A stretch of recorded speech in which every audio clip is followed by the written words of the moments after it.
Monsieur le Premier ministre, Monsieur et Mesdames les ministres, Monsieur et Mesdames les membres du Conseil municipal, Monsieur et Mesdames les députés, Monsieur le chef de l'opposition, Monsieur Fitch, Mesdames et Messieurs, bienvenue et merci d'abord pour avoir pris le temps de venir participer avec nous aujourd'hui. Comme vous savez, cette opportunité est quelque chose d'extraordinaire pour la région de la Moncton. Ça nous permet effectivement de se brancher à une ligne fibre optique qui est effectivement commence en Europe, termine aux États-Unis, mais qui passe dessous St. George Boulevard ici à Moncton. Comment c'est arrivé? Demande-moi pas. Moi, je sais pas.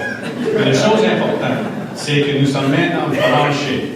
Et cette prise, cette junction box, is going to allow and have a lot of people wanting to come to this area to plug in to the electronic, informational, fiber optic capability that junction box allows. And so we're deeply appreciative of everyone who's participated in this.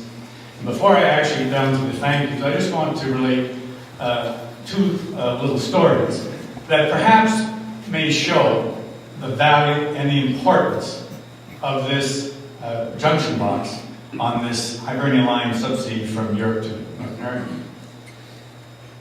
A lot of us really don't know what it is or what it's going to do. It's not the first time that this community has faced that.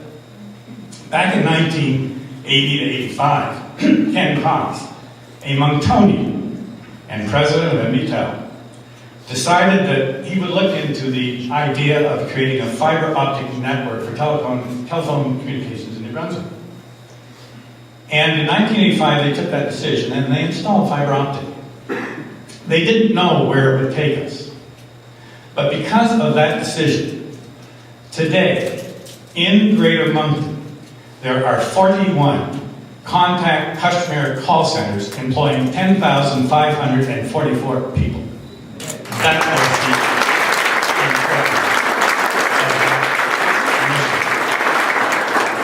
and another little story.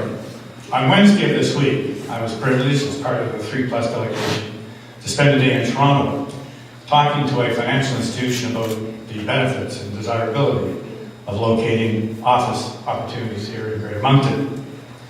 And before I go any further, I want to thank you, Premier, for spending the day with us on Wednesday in Toronto, in that boardroom, while we were making the pitch for Greater Moncton.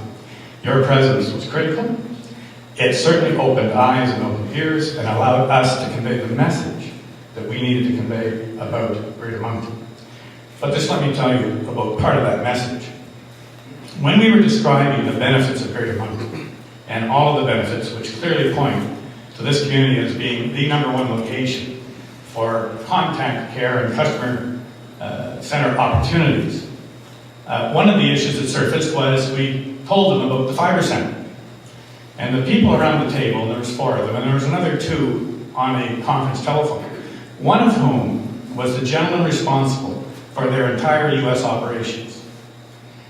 When we mentioned that we were opening the Fibre Centre today, 2 days later, and we described what it was, and we equated it with 141 Front Street in downtown Toronto, what came over the phone was, wow.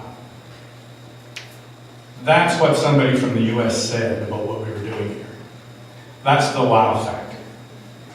So that's what it's all about here in Greater Moncton.